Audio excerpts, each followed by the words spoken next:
Good evening, Church Unlimited. Please be seated. I will have to give your regards to the great bishop and let him know that someone has heard of him in New Zealand. He has not labored in vain. It is truly an honor and a privilege to be here with you all. This is my first time in Auckland, and I've had an incredible visit thus far. I've eaten more than I should: lamb, steak, ice cream, butter, and so many incredible things. To be honest, I never really imagined that my story and my life would be used in ministry at all. My father, obviously, has such an incredible presence and such an incredible anointing, and with that comes a bit of pressure to live a certain way. I think the beautiful thing about God's love is it's unconditional, but it's also the thing that's mostly incomprehensible for those of us who don't have beautiful past. It's one thing to talk about the love of God, but when it's time to actively receive it and apply that love to our own insecurities and our own wounds, that's where we begin to struggle a bit. And for me, that struggle was such a process that I never imagined that it would land me here because of that process. And when I started a blog a few years ago that I really never imagined that anyone would see, I was approached a couple of years later to write a book detailing my own memoir, my own journey to understanding who I am and God, and loving myself beyond my own flaws, scars, and mistakes. But before I could write that book, I needed a little bit of inspiration. There's nothing like knowing that you haven't been in trouble alone. And some of the inspiration for me writing that book came out of the book of Ruth, and I wanted to share with you all a little bit of that scripture and how Ruth's story really helped me to come to grips with my own story. And prayerfully, when I close this evening, you will not just see pieces of Ruth's story or my story, but you'll look and see parts of your own. So in Ruth 1:7-8, it says, "Therefore she went out from the place where she was, and her 2 daughter-in-laws with her. And they went on the way to return to the land of Judah. And Naomi said to her 2 daughters-in-law, 'Go, return each to her mother's house. The Lord deal kindly with you as you have dealt with the dead and with me.'" It's interesting at this point in the text that though Naomi has lost her husband and her 2 sons, that when she's having this conversation with her daughter-in-laws, whose names were Ruth and Orpah, that she groups herself in with the dead. She says that, "As may the Lord deal kindly with you as you have dealt with the dead and with me." I don't know about you, but I've had these instances in my life where a part of me had to die. That I was in a situation or a relationship or facing a challenge or a mistake that required a part of me no longer remain. And the difficult thing about losing something and having a part of you die is that you have to survive. In spite of your pain and in spite of what you've lost, that you don't get to die with the thing that hurts you. So for me, when I am growing up in this Jake's household and I'm learning that there are a lot of things I don't quite understand about God and church and how can you have a relationship with God but still struggle as a person, and it seems like everyone has it all together but me, and I come into church and everyone's worshiping and no one's talking about the things that had to die before they had that relationship with God. We do such an incredible job of coming in and getting dressed up and worshiping, but what do we do with the people who don't have it figured out just yet? There are so many places outside of the church that welcome you within your own dysfunction. And I don't know if this is true in Auckland, but sometimes you come into church and you have to feel more perfect than you felt when you were in the club. Wait, I know you all don't go to the club. I mean, that you have to feel like when you come in here that you're not hurting anymore. So how then do we really teach that his strength is made perfect in our weakness when we're all pretending we're already perfect? That I had this one encounter with God and all of a sudden it clicked and I got everything right. See, I couldn't afford to believe that, and so instead of pretending, I just decided to not try at all, which is even more dangerous than trying to at least attempt to live a life that you think God would bless. And so I'm growing up in church, and this is such a beautiful congregation, and I love how we all do church a little bit different. So I'm going to tell you all how we do a little church in Dallas. Do you all know what shouting is? Yeah. Yeah. Shouting requires, it's a rhythmic type of praise in which the spirit is high, and I'm not exactly sure what happens because I'm going to be very honest, I don't know how to shout. I don't know if your feet start burning or how you kick off the shouting. It seems like something, I really want to learn how to do it, but have you ever seen double dutch where you don't exactly know like when to jump in the ropes? That's how shouting feels at the Potter's house. That if you don't really have rhythm, then you don't always know exactly when to jump in. And so what you're supposed to do when you can't shout is at least, clap. But once again, rhythm is a challenge that God is yet working with me on. And so I don't exactly know how to clap on beat either. And when you're in church, and you know that we're joking about it now, but when everyone around you is shouting, and you don't know what to shout about or how to even pretend to shout, you don't exactly understand what's going on.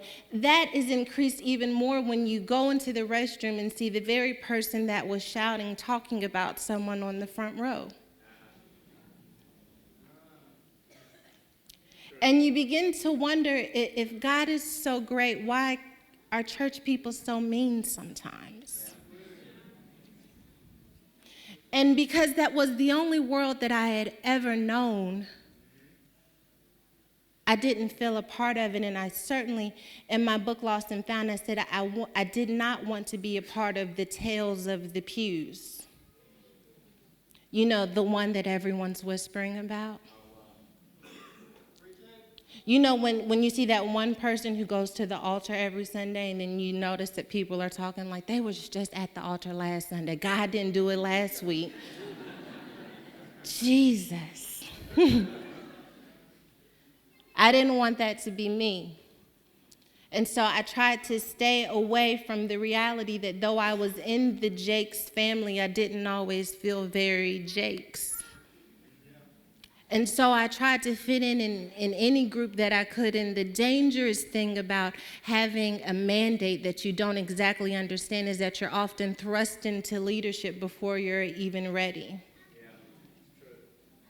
And so here I am as a teenager still trying to find my own identity with people placing labels on me. Are you going to be the next Bishop Jakes? I can't shout, I can't clap, my voice is very soft. I don't think I'll be hooping or hollering across any stage. I can't sing, I won't be leading praise and worship. I don't know who I'm going to be in this family. Have you ever had life try to label you before you could figure out who you were yourself? Or had your family or your culture or your group define who you are while you were yet in the process of understanding yourself? So this process was made even more difficult when I found myself trying to fit in with my peers and we all started getting boyfriends and kissing. And then I'm 13 and now pregnant. and Bishop Jake's daughter. And you cannot hide a pregnancy. When everyone else had their own struggle and their own issue, they got to go home and no one had to know about it because they could put on a mask and pretend that they were okay. But what happens when your struggle is standing beside you? Pregnant at 13, had my son at 14 years old, and I'm still supposed to hold my head up high. When people cringe when they hear your truth, when you cringe when you hear your truth. How do you deal with the death that happens as we try to survive in life? That now my self-esteem is gone. That now I no longer have any confidence, and now the stares and the rumors and the gossip are crucifying me more than the mistake itself did. What do you do when life doesn't spare its rod on you? And you're supposed to come into church and worship, but you can't worship through the shame. So you learn the motions and learn the words to the song, and you learn how to come and do church, but you never learn how to really have a relationship with God. And when we're wounded, the easiest thing for us to do is to push love away.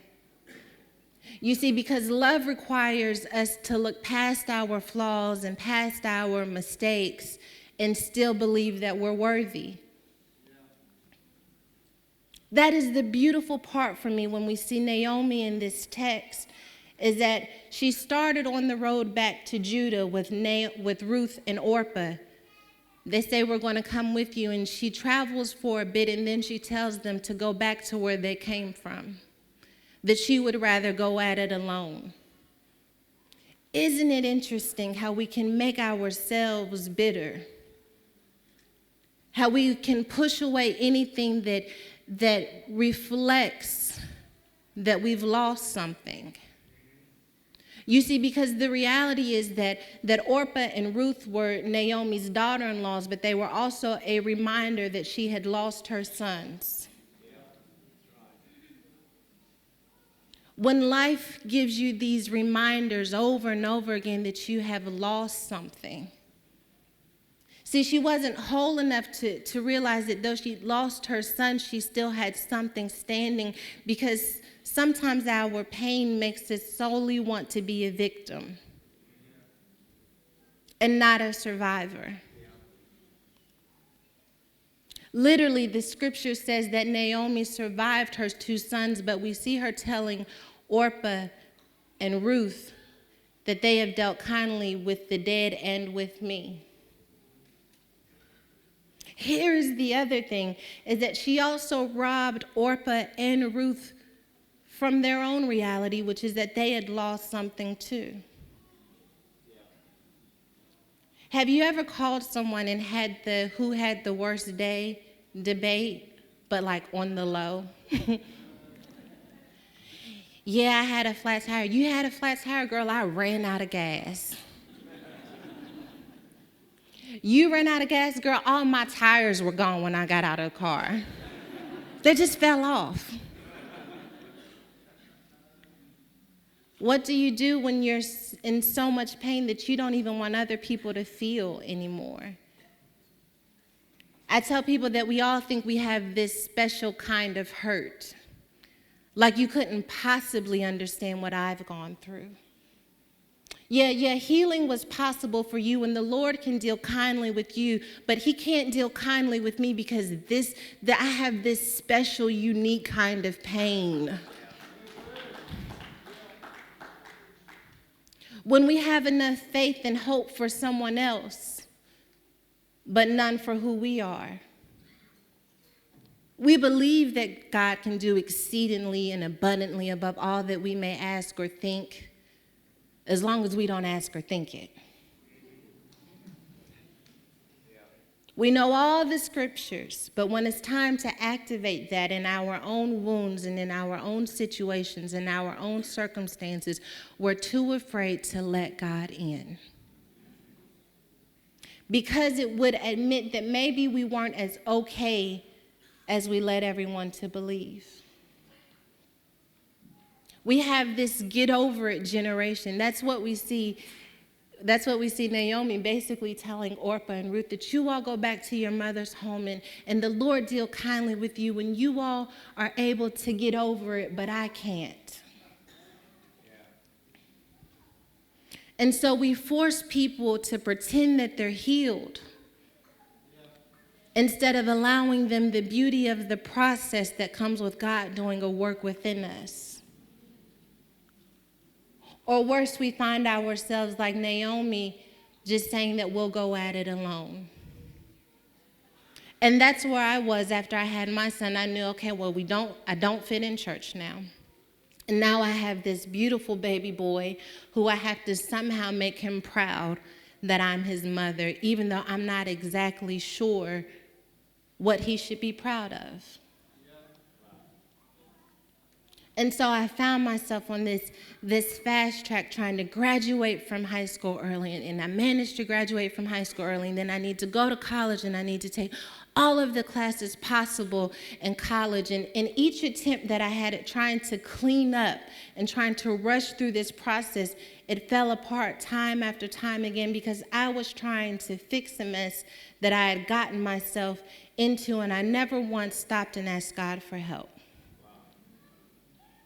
Somehow I felt that if I could fix my life, that I would then hand it over to him. Isn't that crazy how we feel like we'll get our lives together over here on the side and then we'll give it to God? Like God doesn't have time for us. He breathed breath into us. He is the very rhythm of our heartbeat.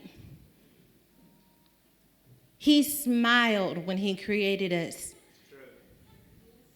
Yet when we do something that makes ourselves frown, we imagine that somehow he could no longer be proud of what he created.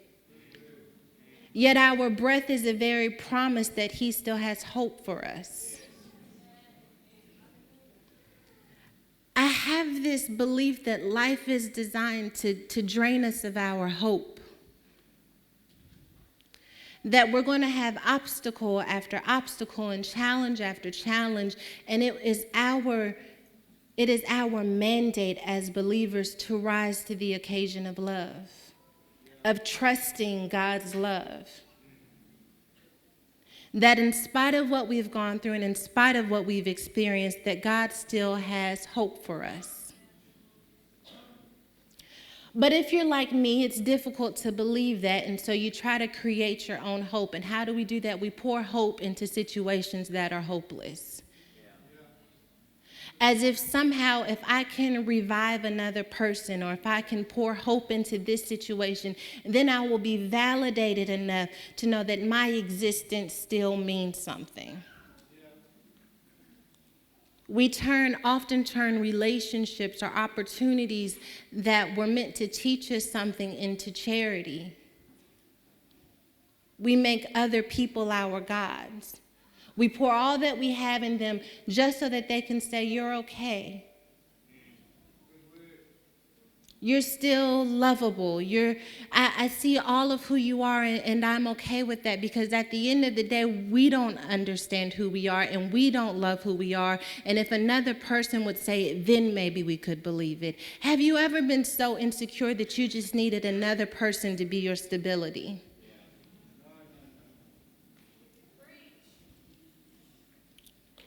Some relationships, some friendships, some degrees, some jobs, some validation that though I've been broken, that I still have worth.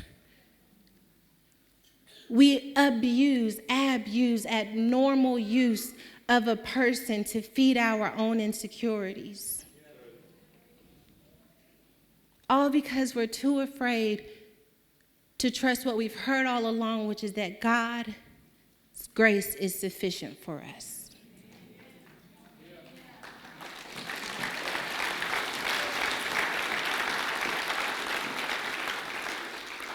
And so I found myself looking for other people's grace. And in the toxic relationship that I was in, where I found myself suffering, hoping to be someone's savior, hoping that if I could save someone else, that would somehow save me. Yet I kept drowning. Codependency masquerading as love. You see, because love is supposed to inspire you to become better, but codependency cripples you. Doesn't help you grow, it doesn't help you heal, it just makes you feel a little bit more comfortable with being insecure. And so here I am at 19 years old trying to do the right thing in college, but failing miserably in college.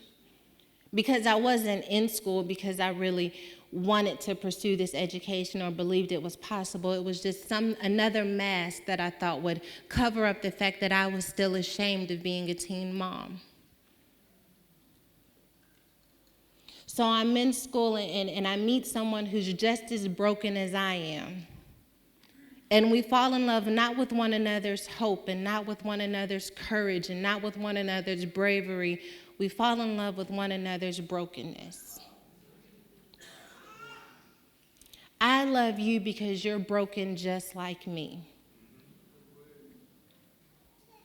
And it wasn't that we wanted to heal together either. It wasn't that we really believed that God was in the center of it. It just made us feel better about not being broken.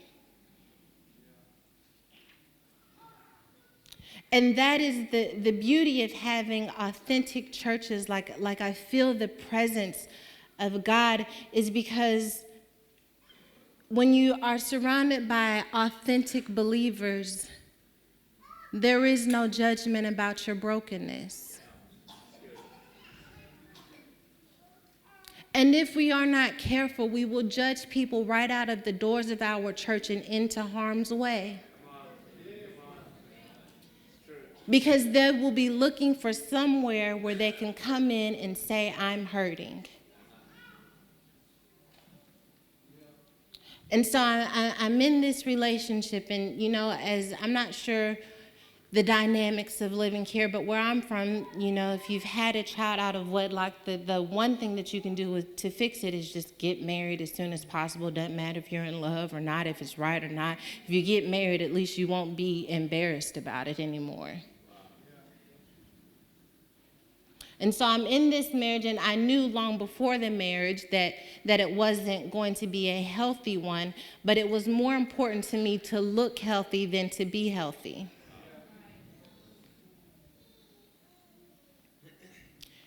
And so over and over again, these attempts at me creating a mask were ripped off over and over again.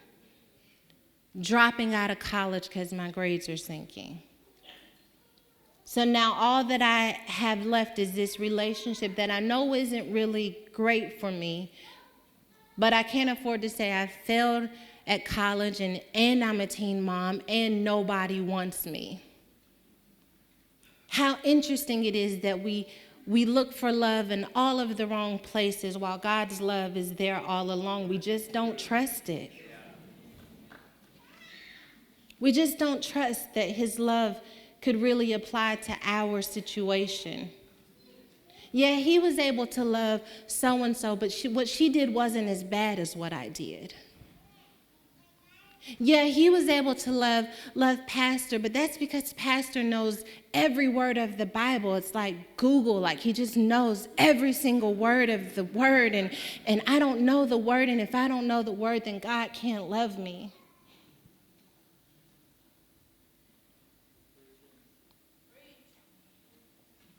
So here we are, lost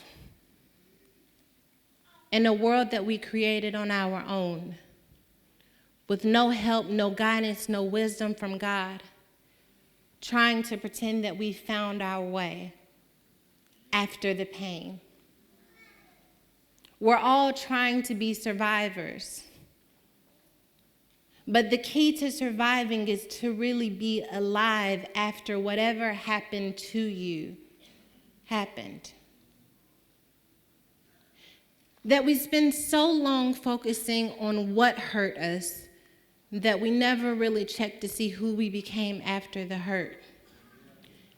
That maybe we were broken and maybe we were damaged, but maybe there was wisdom underneath that. And maybe I'm strong enough now to apply the wisdom of before. Maybe I don't have to be afraid of being that person again. Maybe I don't have to be ashamed that I was that person in the first place because I needed that person to be who I am today. When will we stop forsaking the footsteps that it took for us to come into having an encounter with God? When will we stop judging ourselves long enough to receive God's grace? See, the reality is that most of us aren't looking for a license to do whatever we want. The reality is that most of us are punishing ourselves over and over again for some things that happened 10, 20, 30, 40 years ago. Generational punishment. In our families, in our lives, in our communities, generations of punishing our truth. The very building block that God needs to build a monument for his glory is our truth, yet we're too ashamed to admit who we really are. And so for me, my breaking point came when I realized that I could no longer keep pretending and living this facade.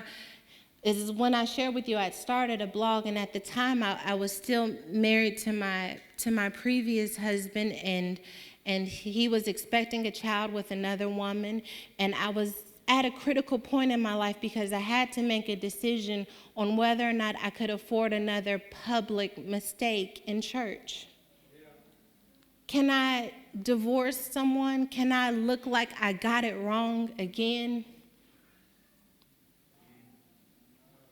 When I'm trying so badly to look like I have it all together, can I admit that I'm still hurting, that I'm still broken, that I thought I had it figured out, but I must have gotten it wrong, that I really didn't ask God what to do with my life, that I was working on it and I was going to give it to him, but now I've made an even bigger mess than I was in before? Can I afford to be that honest with God? Can I afford to bear the stare of other people? See, the beautiful thing about being connected in groups of people is that your story may be the story for a little bit, but someone is bound to do something else that kind of gets the spotlight off of you.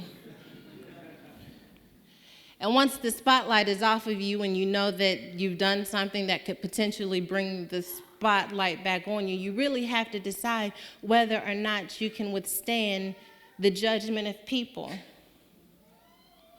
And so I had to ask myself a question, and that question was, are you going to make people's opinion your God? Are you going to live your life dictated by the opinions of others? Are you going to be humble enough to admit that you really need me in this situation? In order for God to have full reign and full dominion of your life, you may have to unravel all of the things that you created trying to fix yourself. That many of us have performed our own surgeries and had no clue what we were doing. See, the beautiful thing about handing God over our lives is that he is the master surgeon.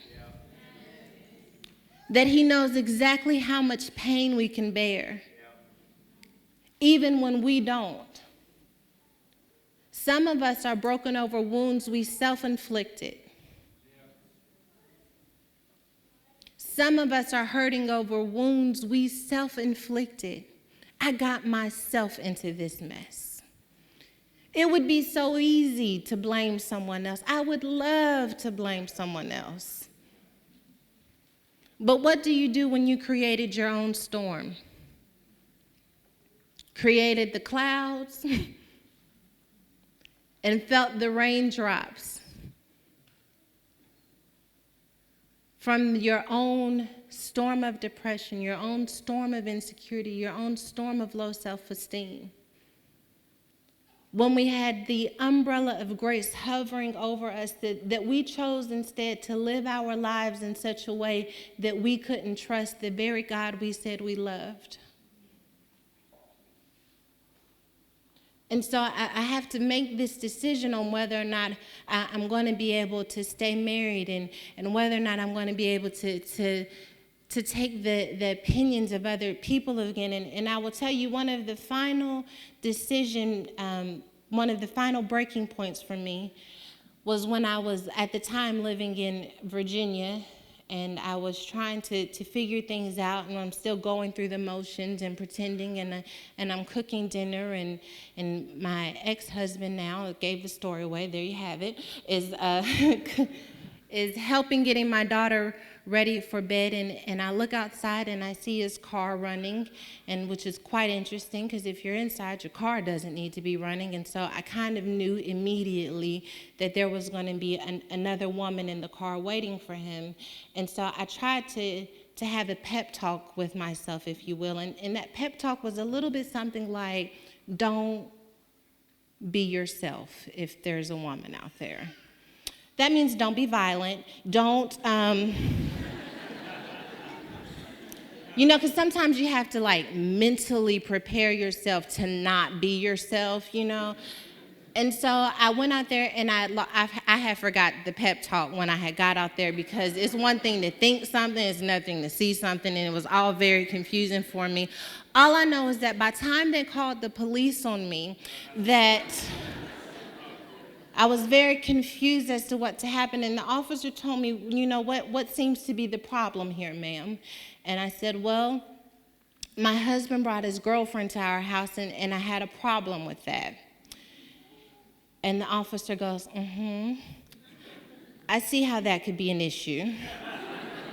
I'm going to go talk to them. And I was like, that would be perfect. If you would go talk to them. And as much as I wanted to be angry at him and angry at her, and I wanted to be a victim, a part of me knew that I had to take ownership for the fact that I knew what I was getting myself into. That I couldn't afford to be the victim any longer, because I was the one who victimized myself.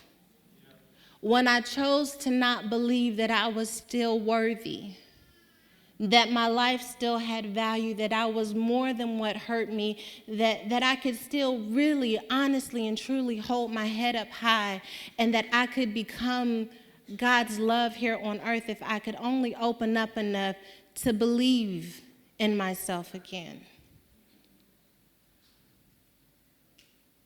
I wanted to so badly just to write this book, Lost and Found, where I blamed this person and blamed that person and said, well, and then God did this to me, and then I no longer had to blame them, and isn't God good? But the reality is that there's a certain level of ownership that we must take in order to be healed.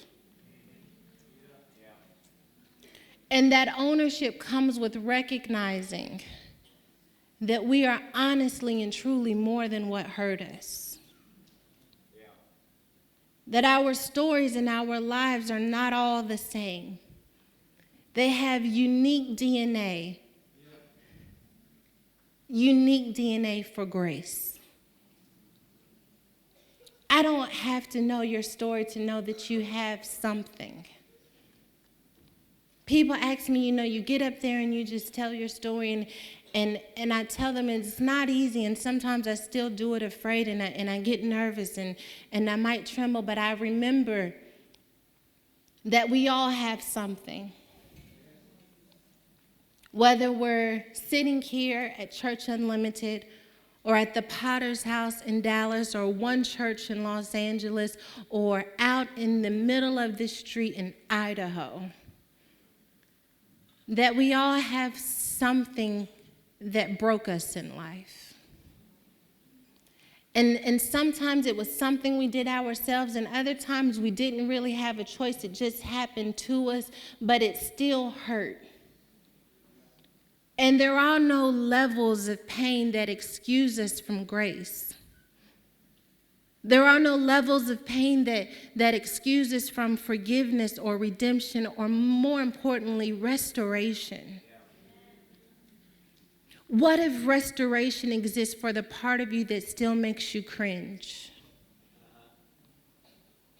What if one day you look back over your life and you're okay with every detour and every turn you had to make to get you to this point? That somehow, in spite of what you told yourself and what others may have told you about who you were, that you were right where you should have been all along. That God saw your ending while you were right in the thick of things. That He understood that your life was still going to have value after the pain, and that pain was there to serve you. But you were so ashamed of the pain that you missed its purpose. The wisdom and the beauty and the intelligence that comes, and the compassion, more importantly, the compassion that comes with understanding we're all a little bit broken. And I don't know what your brokenness is, but I know that God's love can touch it. And I don't know what your struggle is, but I can make you this promise that once you overcome this struggle, that there is another one waiting for you. Sorry, guys. I really wanted to tell you today that you were going to slay this giant, you know. You were going to get your slingshot. And Goliath was going to come tumbling down, and that was going to be the last battle you ever fought. But because God is yet working on us, that means that work is going to require some banging, some hammering, some shredding away, some breaking, some suffering. But that suffering is going to work out for your good. I am in a much better and healthier and God-loving marriage now. And what I have learned about being in real beautiful love is that it makes you very happy. And when you get very happy, whenever you go out to eat, it's a celebration. Like you need dessert and steak, because salad doesn't just express happiness. It's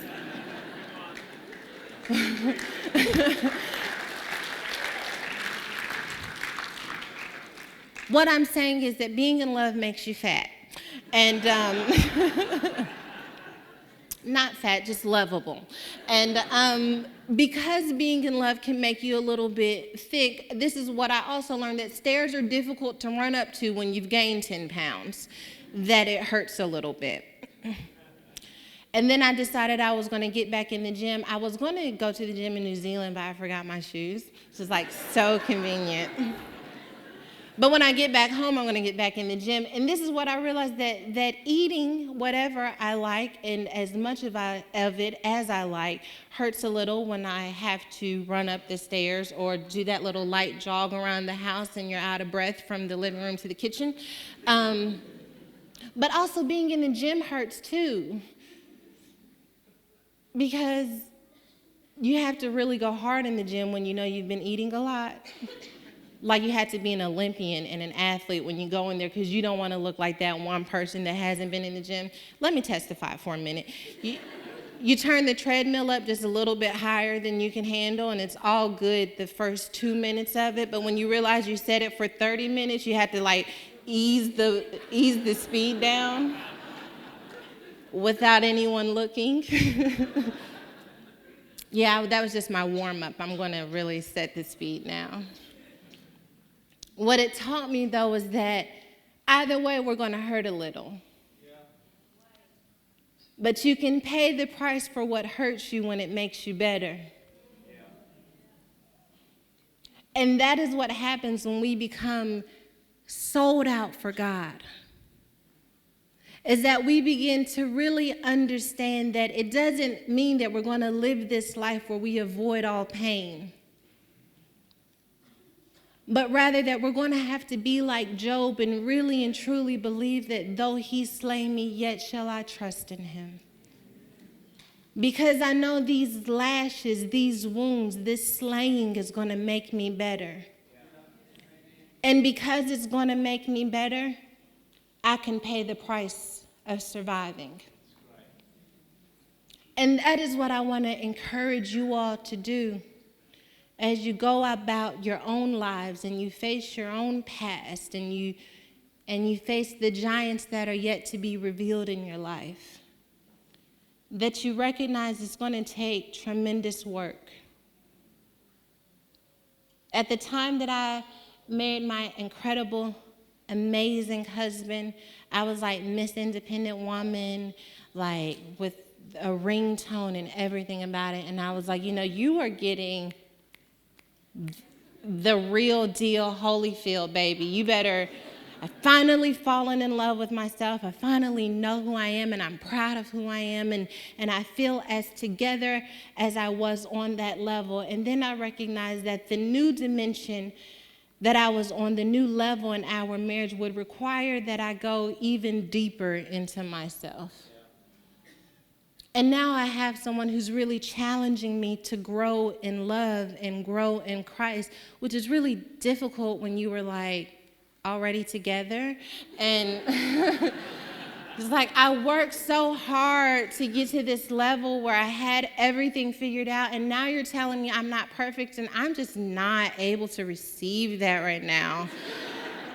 What? I have an attitude sometimes. Listen, attitude is good for you. It teaches you something, and you can't even justify anymore who you once were. That as God takes us to the new level, that there are going to be moments like we find with Naomi, where you've been stripped of everything you thought you knew about yourself. And you're having to trust God with who you are now.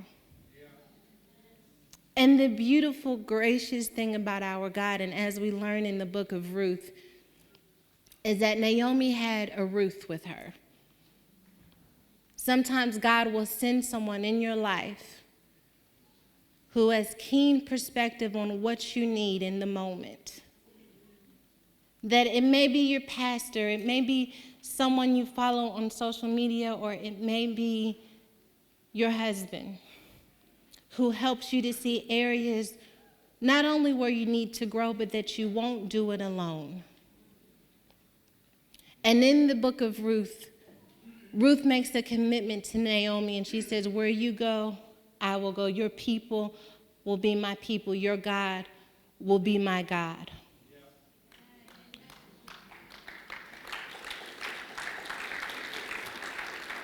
When you find yourself as healed and as whole as you can possibly be in your walk with God, know that there may require a bit more breaking, a bit more of a struggle. But you have to be connected with people who understand who your God is, who have enough faith to believe when you feel like giving up, who refuse to let go of you when you're fighting for your freedom. Because the reality is that there are some battles we do not have to fight alone. And if we don't have to fight them alone, why waste our strength when God has sent us help? His love, His guidance, His grace, His promise to order our steps is His commitment to being with us every step of the way. And we don't know who we may lose in the process, or who we may have to become, or who we will be connected to in order to make this journey more worth it. But we have to be open to hearing from Him first, not our insecurities, not our struggles, not our fears, but His love and His faithfulness must be the voice that guides us throughout our lives. That the more that we're willing to say, I don't have it all figured out, so I'm really counting on you, the better off we're going to be. Our plans are no match compared to His. His will is so much greater than ours. And we have to be in constant reminder of who he is. Not just who he will be in our lives, but recognizing that his hand was on us the entire time.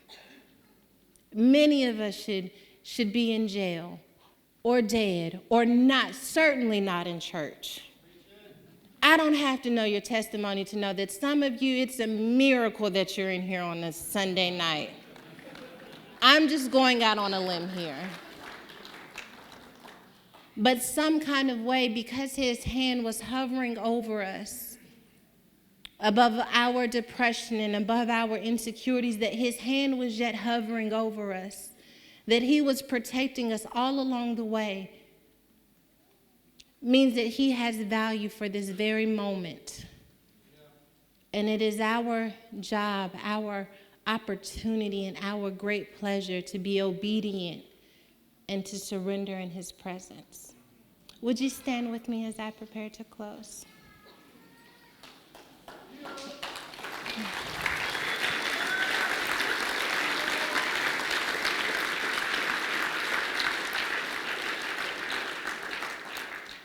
You know, it is not often that a girl like me, who was as insecure and as fearful as I am, has an opportunity to travel literally across the world to share my story. But I know that it is only because of the grace of God that this opportunity exists for me. That had it been left up to me, I would have never chosen to share my pain or to share my fears because I was afraid of the judgment. But when I look back over my life now, I recognize that I learned at a very early age to withstand rumors and opinions, because when you're a teen mom, you kind of get tougher, and when you've had certain things happen to you, it teaches you to not really care what people think. And then I realize now that maybe I had to learn that at an early age so that I could share it in moments like this. I don't know what happened to you. I don't know what courage is being built inside of you, what faith is overflowing inside of you. But I know that true alignment with God comes with bringing all of who you are into your relationship with him. Even the things that you may be ashamed of, the family secrets that no one dares to say, maybe the very intimate conversation that you need to have with God to unleash your healing. It is my prayer that during our time together that you not just heard my story or heard Ruth's story or heard Naomi's story, that a part of you heard a little piece of God whispering into your soul saying, as I have been with them, I am with you also. That you don't have to cry or be ashamed or be afraid any longer, because as I was with them, I am with you also. Let whatever seeds that have been sprinkled throughout our conversation take such incredible root that you see the fruit of it blossoming in your spirit, in your own walk with God, in your own faith, that it will be strengthened because you had the courage to be authentic and genuine and unapologetically broken so that you can be undeniably healed. Thank you very much for your time.